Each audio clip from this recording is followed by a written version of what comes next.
Le Conseil des ministres s'est réuni ce mercredi et a délibéré sur plusieurs dossiers. Au nombre des décisions prises figure le déploiement du personnel de la police et de la gendarmerie nationale dans les opérations de maintien de la paix, l'installation du système d'éclairage au profit des écoles primaires et un décret portant création du code de déontologie des infirmiers, des médecins et pharmaciens. Le concours du Grand Prix du secteur informel et la 10e semaine nationale de la citoyenneté ont été inscrits au titre des communications orales. Reportage Abdoul Rasmane Zongo. Ce 29e Conseil des ministres en date du 11 septembre 2013 a pris un décret en faveur du déploiement du personnel féminin de la police nationale et de la gendarmerie nationale en matière de mission de maintien à la paix. Les contingents masculins sont beaucoup plus élevés parce que depuis des années, que ce soit la gendarmerie ou la police nationale, ça a toujours été des corps où les hommes ont été prioritairement recrutés.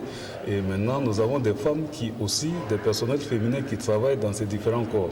Il est donc indispensable, en tout cas il est utile que progressivement notre pays arrive à augmenter le nombre du personnel féminin dans les opérations de paix, parce qu'en réalité, les femmes jouent un rôle très important lorsqu'il y a un certain nombre lorsqu'elles sont sur le terrain, lorsqu'il s'agit de régler certaines questions, les femmes sont beaucoup plus aptes à régler ces questions-là que les hommes.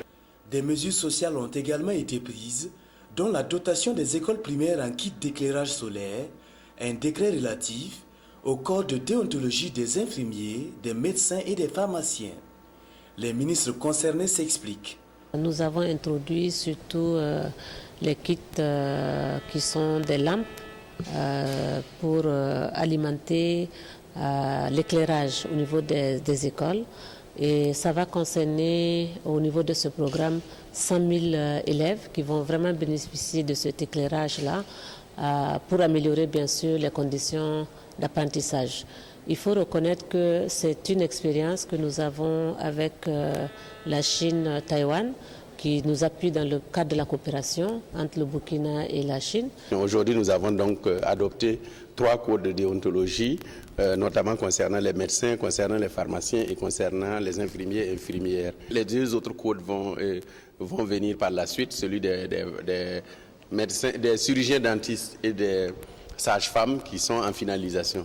En réalité, ces codes visent à préciser comment vont s'exercer les professions donc, de ces au sein de ces différents ordres. Le ministre de la Culture, lui, donne des précisions sur le décret portant création du système des trésors humains vivants au Burkina. Dans nos sociétés, vous avez des gens qui, dans le domaine de l'agriculture, dans le domaine de l'art, dans le domaine de la médecine, ont un savoir-faire qui malheureusement disparaît lorsque ces personnes-là décèdent. Et c'est des pertes immenses. C'est la raison pour laquelle l'UNESCO, en 2003, a adopté une convention qui vise la sauvegarde du patrimoine immatériel. Et c'est dans ce cadre-là qu'il a été préconisé la mise en œuvre de systèmes de trésors humains vivants. Le ministre des Droits humains et celui de la Jeunesse ont fait une communication relative, respectivement à la prochaine édition de la Semaine nationale de la citoyenneté SENAC 2013 et le concours Grand Prix du secteur informel. Le secteur informel au Burkina Faso constitue ce qu'on appelle le 2e bassin pourvoyeur d'emploi.